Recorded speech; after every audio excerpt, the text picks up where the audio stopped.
Hi, Jeff Price here. Today I'm going to show you how I made this beautiful bowl.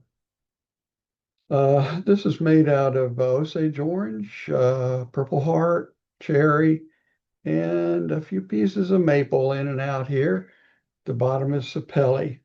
So watch and you'll see how I did it. Let me show you how I designed this bowl. Let's go over here and I'll share this page with you. So the first thing I do when I'm going to design a bowl is I sketch out the shape of the bowl. Now, this is approximate radius down here. And so the bowl is going to come out to be a diameter of about 5 1/4 or radius, 10 1/2 inch diameter. And notice how I've designed this to have this is a 3/8 inch wall. And basically I'm going to make the wall of the bowl straight, okay? Now I don't know if it's going to come out to that when I actually get it cut. We'll play that by ear as we're going along. I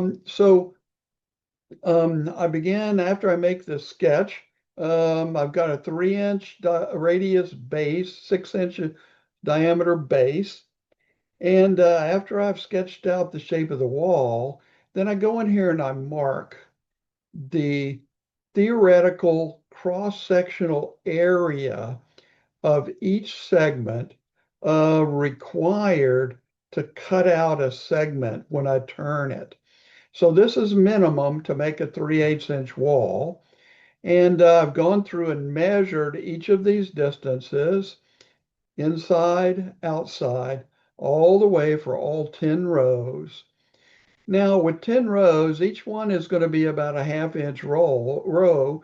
So I'm going to wind up with a 5 inch deep bowl with another 1/2 inch base or so on that. Once I've got all of these numbers, I go to a spreadsheet. This is the segmented bowl design spreadsheet that's on my web page, pricecube.com, woodworking HTML. I've put all of those numbers here into the spreadsheet. Now, I like this spreadsheet. I wrote it. It's there available for you. And I like it because I can put 10 to even 12 rows all in one place into this spreadsheet. You can find a lot of different places to calculate stuff. But this one is kind of unique because I can get all of them onto one page and stuff. Now, this is the theoretical calculation here. This is the actual cutting diameter, inside diameter, circumference, all of that kind of stuff based upon a ring padding of 1/8 of an inch. This is extra material that I have so that I can cut off mistakes, basically, okay, and still have a 3/8 inch wide ring. This bowl I've designed with 32 segments in a ring, and that calculates out to the angles that we're using there.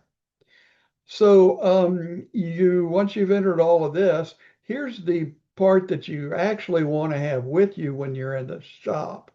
This has, for instance, the segment width, which is what I'm going to rip. I'm going to rip each of the rows, wood for each of the rows to this thickness. Okay? This paragraph has measurements to 1/16 inch, and this paragraph is exactly the same, except it's got measurements to 1/32 inch in the fractional carpenter kind of units. You'll see that the decimal units are the same in both paragraphs. It's just the carpenter units which are different between this paragraph and this paragraph. Now, the table saw gap is what I will actually set for my gauge. And if you don't understand what these definitions are, you can find the definitions in Segmented Bowl Design Primer Part 2, which is, of course, on my website. Okay, so this I'm going to take out to the shop with me. The other part that I design with is Bold Design app. It's an executable for Windows. They're on my website. And this is what I have designed out using that app. The app also computes for you what each row, how many segments of each different wood I need to do that. Now, this one is basically a bowl that has uh, Purple Heart and a lot of Purple Heart in different segments, kind of with a design built into them, broken up with yellow wood. This is actually Osage orange and broken also with cherry. So all of these pages, I'm going to put this is a PDF file that we're looking at. I'll put that for you on my website alongside this video so you can download this if you want to look at any of this in more detail. And you can refer to Segmented Bold Primer Part 3, Adding Colors and Patterns. Part 1 and 2, I've also mentioned. Those are all there. You can refer to those for more details of this design process. So I think that'll wrap that up. And let's take all of this out in the shop and let's see if we can get busy actually building this bowl. See you over there. So this row that I'm going to work on, table saw gap of 1 inch, I'll set that in just a minute. And then we're going to want the outer segment length to come out to 1.016. Okay, so I'm going to set the table saw gap here, and we'll check it and make sure that it comes out to this number, close to that number, right? Where it's almost impossible to get down to the thousandths. So we'll see what we can do now. Table saw gap. We'll adjust this. 1 inch is what we want. All right. Let's cut a test piece.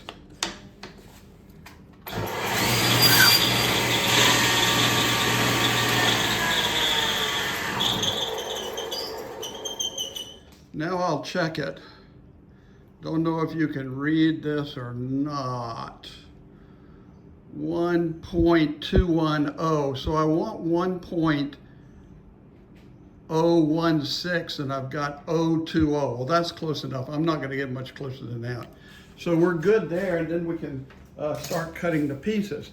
And I need 8 Osage orange, 8 cherry, and 16 purple heart. And the segment width is 29/32, and I've already ripped those pieces. 16 purple heart.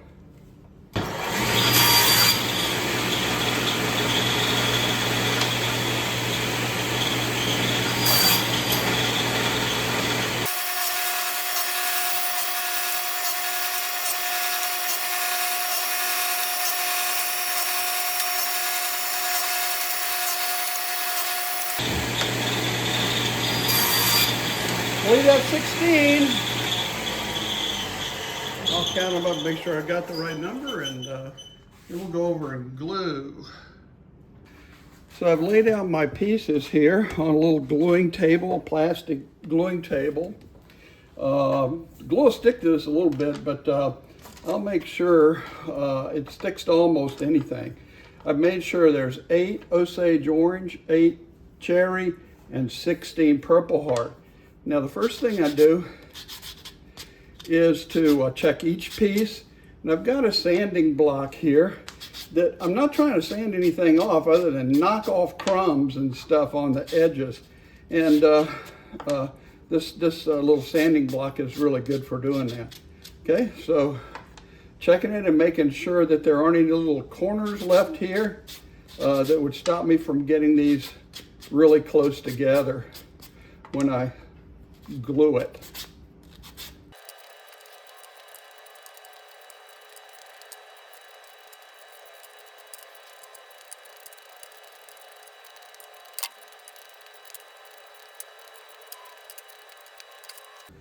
Now, before I actually put glue on it, I'm going to do a test run, and let's see where we are here. So I'm on this row. I'm on this row right here. So I can see cherry, purple heart, Osage orange. Cherry, purple heart, Osage orange. So I'm going to make from here to here 1, 2, 3, 4, 5, 6, 7, 8 pieces, and that is going to repeat all the way around 4 times. Okay, so let's lay that out. Osage orange, purple heart, cherry, purple heart,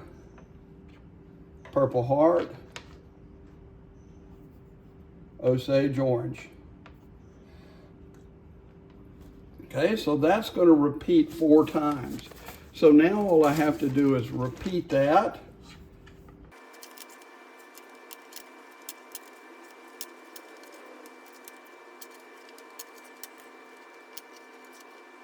Okay, so you can see that I've got that repeated 4 times. So now I'm going to move this into a circle.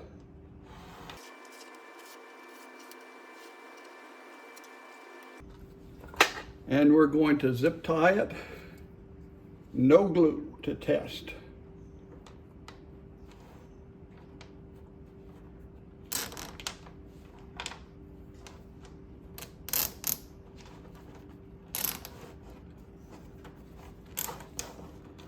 Right now, here I have to line it up myself. But now I'm going around and checking, pulling each one up against the zip tie.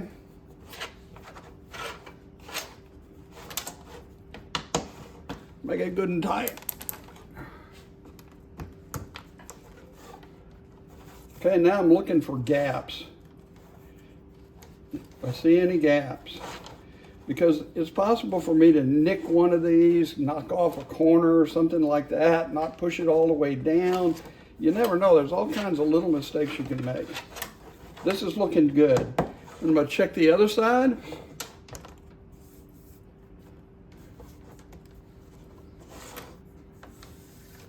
And that looks great. So let's glue it. The first thing I'm going to do is I'm going to put all of these up on their edges, because the glue won't run off so fast if I put it on the edge. So let's do that here.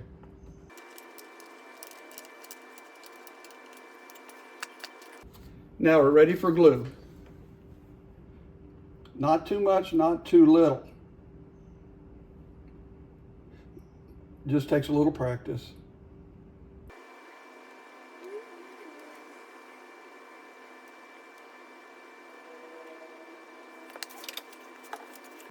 Now, as soon as I lay one down, the glue's going to start running off. So I'm going to, on the very first one, smear it. Then the rest of these, I'll smush it out as I work my way around.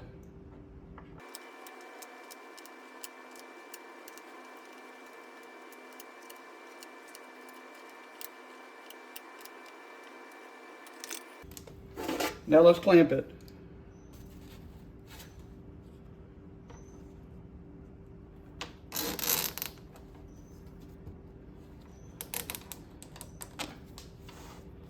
Right here I have to get it manually, and then the rest of them are probably going to work out just fine. Pushing up against the ring, and now flat's very important so that you don't have to sand off or plane off a lot of material to get it flat. Okay, So I'm checking between each one, making sure they're the same. When I get back to the clamp here, I know I've been all the way around. I'm gonna go around one more time and see if I feel any bad spots. And that one's good. So let's get a little water on a paper towel and let's clean this off some.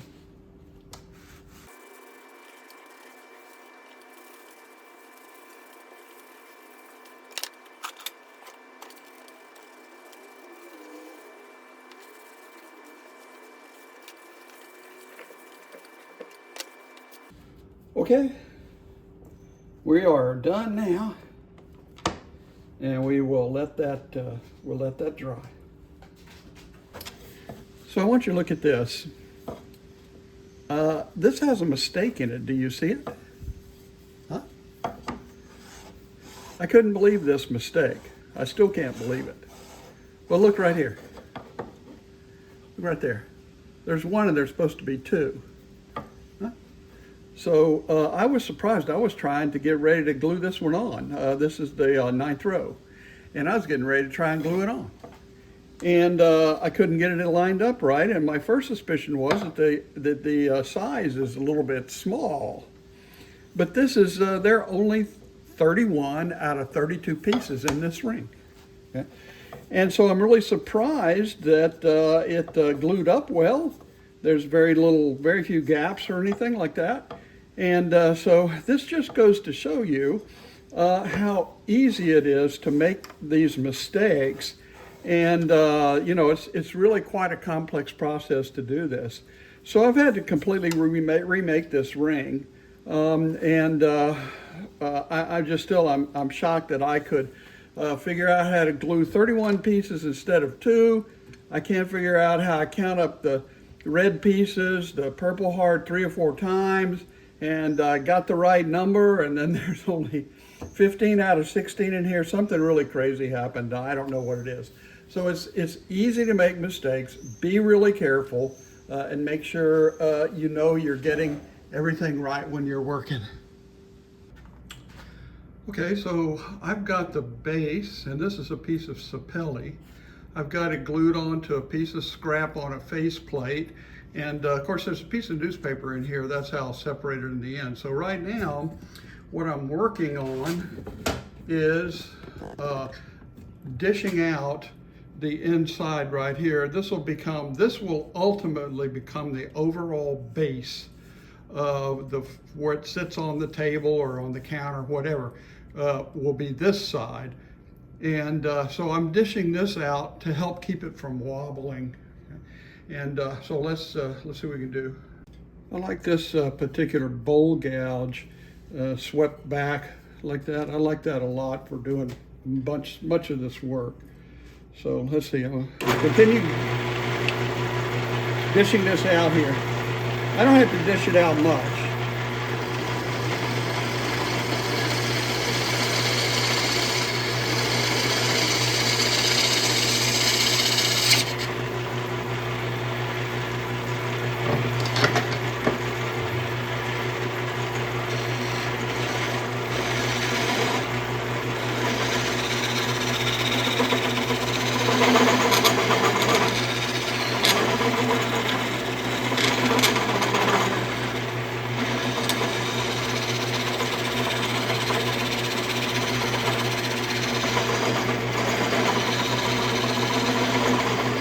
Make sure it's flat.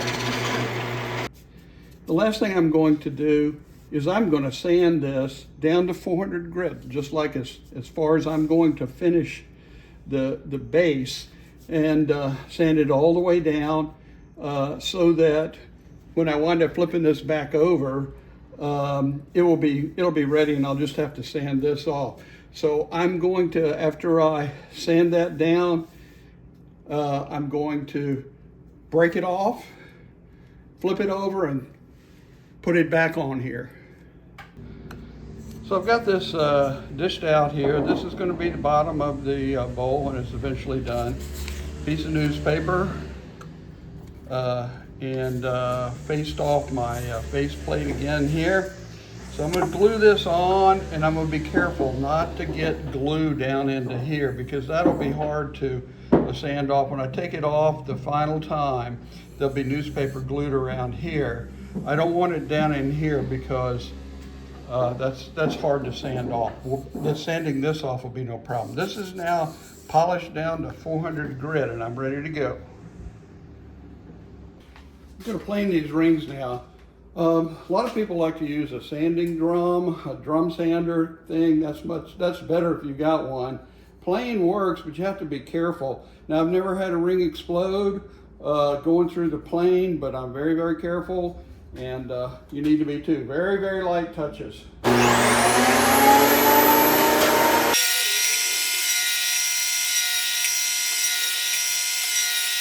Like any planing job, I'm going to go until I've got this basically flat, and it looks good, okay? So it's going to take a couple more passes when I'm doing this right, but that's what I'm going to do, get all of these done. So I've got all the rings planed now, and other than a planer or the drum sander, which is really probably the best that I don't have, okay, and you can still do it another way. It's a pretty simple way, actually, and that's to mount a faceplate, put a piece of sandpaper on it, a plywood on there, and that works great too. It's a little tedious. I used to do that before I decided I was going to give my planer a try, and it works, and that's a good way to do it. Now I'm ready to glue this first ring onto the base. I've finished the base, leveled it off good. All I need to do on this first row is just center this. Don't have to do any alignment of the segments and so forth. So this one's easy. Just glue this one, then I'll go and round this before I do the next one. Now for this next ring, I've got to orient this correctly. So if I look at here, what I want is I have cherry, and cherry goes right between the two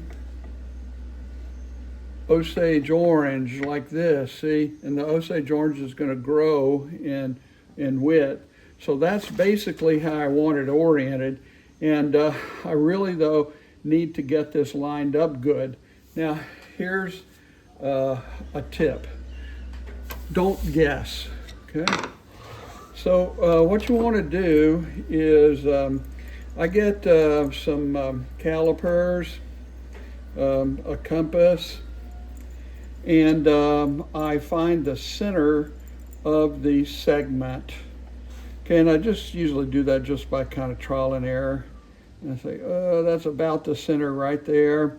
So I mark it, flip it over, and then see how much I missed it by. That's how good guessing is that I missed it by that much, okay? So I'm going to try and get it right in the center, and this is much better than guessing.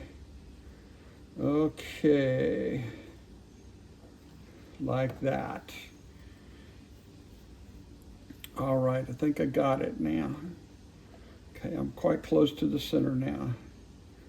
Right, so I'm going to go around. I think I'll mark the cherries. You can see the mark on the cherry best, but I want a lot of these marked. Okay, I don't want to just mark one or two. I want to mark all the way around in quite a few different places.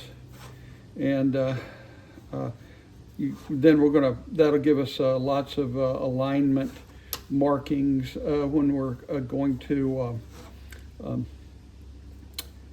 set up the alignment before gluing. All right, so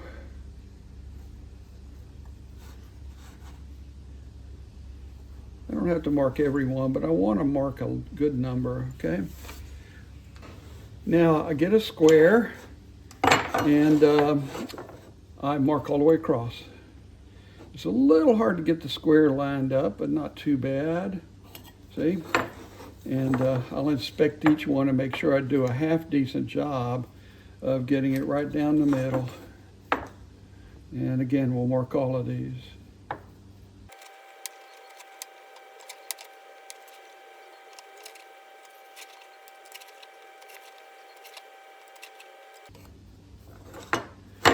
right.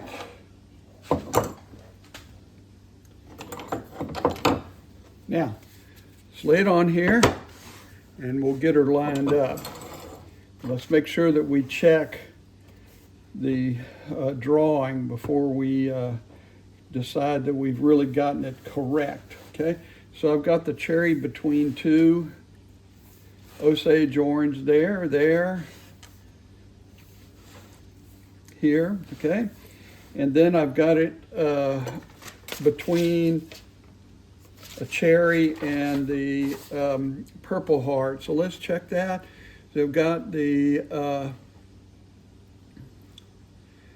the cherry here between two Osage orange, okay?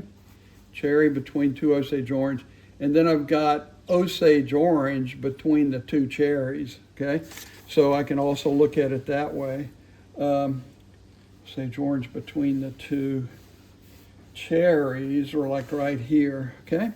So this is the correct alignment, circular alignment, but not exact. It's just within a half a segment now. So what I'm going to do is I've got two adjustments, rotate and center. Okay, so I'm going to work on those. Now usually I can get pretty close to center without much work at all, and then rotate. Okay, so I'm trying to get these done. Now they never will line up exactly because the circles aren't exactly circles, or the 32-sided regular polygons are not exactly regular polygons, and so forth. So these things won't really quite all line up, but I've done a good job here now getting them all basically lined up good, okay? And so I'm gonna put a circle. That's reference for the center. And then I'll go ahead and make some marks, a couple of marks like on the sides over here, say here and here, whatever. And to help me remember where the orientation is. Then I'm going to put glue on it. So here's my orientation, here's my circular orientation, and let's get some glue on here.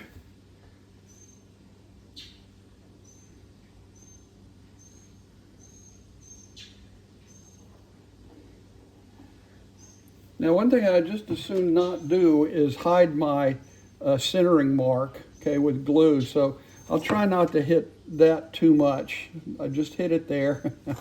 But I'll try not to hit the mark too much because I want to be able to see it to center, okay?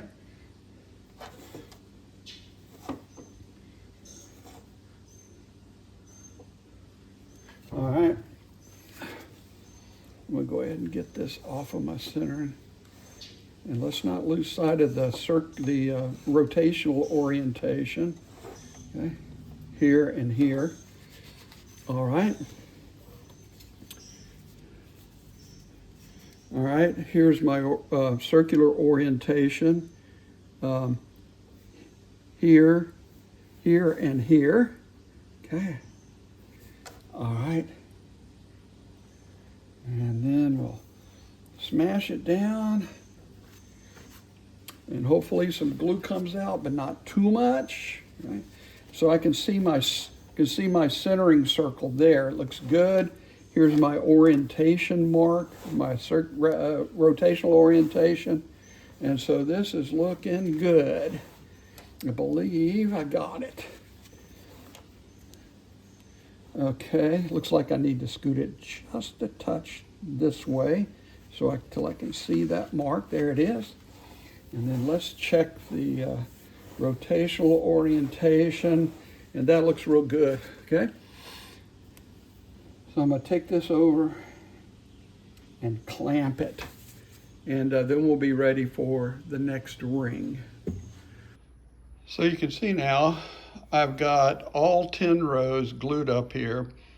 And see, as I do each row, I'm knocking the back off here, but mostly I'm just rounding them off. And of course now I've got on the last row, I haven't even touched that. I'm ready to round that off and so forth. Now, a lot of times when I'm doing this, I will use a carbide tip, a round carbide tip to do the initial roughing. And but sometimes I like to use also my bowl gouge swept back angle. Either one of those. But I find that the bowl gouge is a lot of times a little harder to use because you can't set, you're bouncing along these ridges, you can't set to follow the cut along with the bowl gouge. So a lot of times I go ahead and use the carbide. So I'm going to start by getting rid of all of the layering here between the rows. Just get it to where it's kind of smooth, and then go and do the same thing on the inside. I haven't even touched the inside yet, but go do the same thing on the inside, and just to get it all basically shaped. And then I'll think about exactly how thick I want the walls and see where I want to cut it down and so forth. So we'll start by doing the process of getting rid of the stair steps here, okay? So I've basically got the outside rounded. All the stair steps are gone.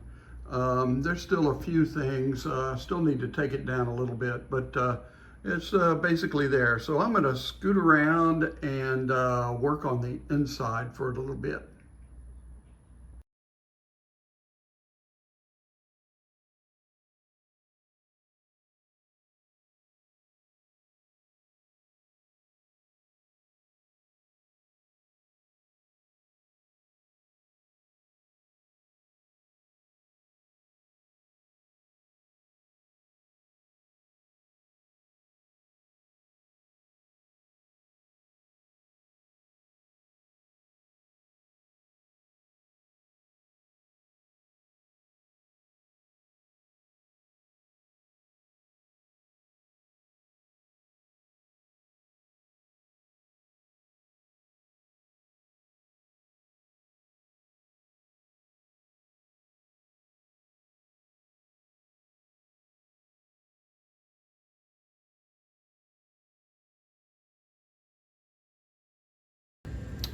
So I'm satisfied with the basic cutout of this bowl.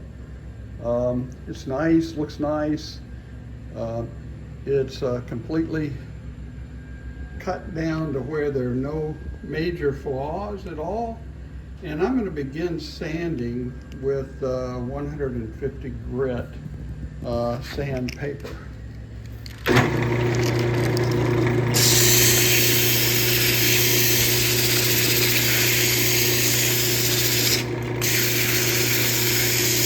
So what I'm going to do is get this smoothed down some, and then I'm going to be looking for smaller flaws that the sanding process helps bring out.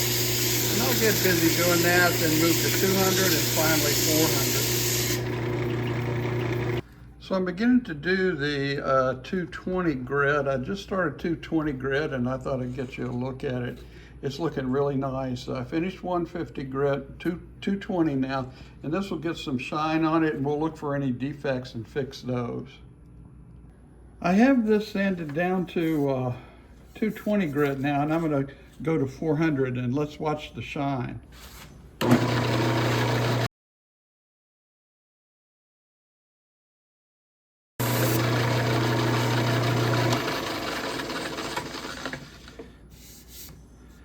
Beautiful.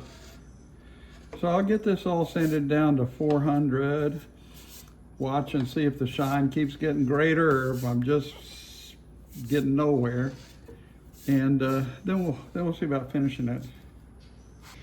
So I'm ready to start finishing this.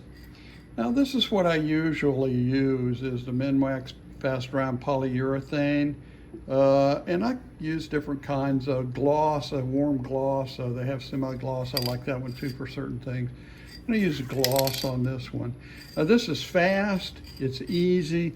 You can spend a lot of time doing a lot more work on your finish, but I think that this does a very good job for very easy. Now I usually go ahead and put a couple of marks or a mark on my faceplate so I know when I've gone around once, and we'll just spray it. This has been sanded to 400 grit. Now I used the marks, so I'll only go around once. All right, same thing on the inside.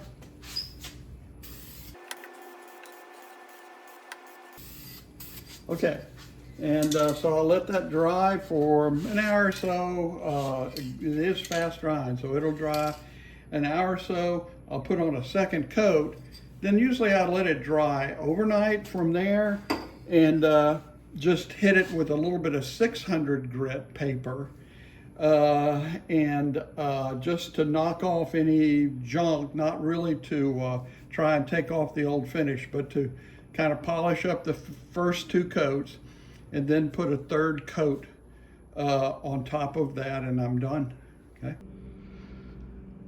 The bowl has finish on it now, and I'm ready to crack it off where the newspaper is in here and finish up the base. So I've cracked the faceplate off of here. I've got my plastic table here. Put a cloth on it to make sure I don't do something to the edge of the bowl. And now remember that I've already finished this right in here. It's already like 400 grit, sanded to 400 grit. I need to get off the newspaper here. And if I had trouble getting this newspaper off, I can use acetone to get it off of there. But let's just try and sand it for now. We should be good by doing that. 220 grit sandpaper.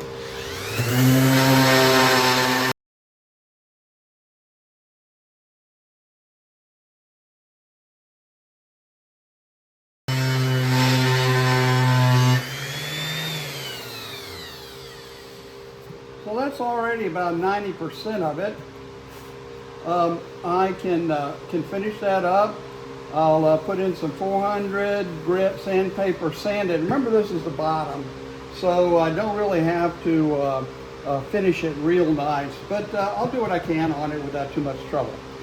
Then I'll put some finish on it, and we'll be done. All right, it's all sanded now. Put my logo on there.